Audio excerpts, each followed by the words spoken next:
ভাবো তো, যদি আর্জেন্টিনা, ব্রাজিল আর উরুগুয়ে এক হয়ে একটা যৌথ দেশ গঠন করে, তাহলে কেমন হতো? এর ফলাফল তোমায় সত্যিই অবাক করে দেবে।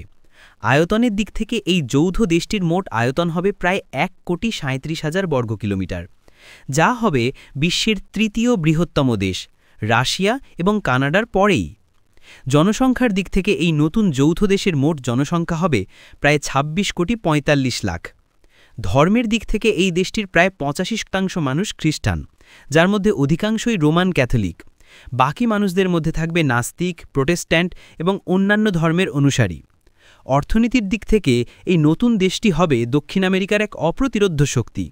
থাকবে ব্রাজিলের শিল্প ও কৃষি উৎপাদন শক্তি, আর্জেন্টিনার বিশাল গম, গরুর মাংস এবং ওয়াইন উৎপাদন, আর উরুগুয়ের স্থিতিশীল অর্থনীতি ও প্রযুক্তিগত অগ্রগতি, যা মিলিয়ে একে গড়ে তুলবে এক সুপার পাওয়ার লেভেলের রাষ্ট্রে।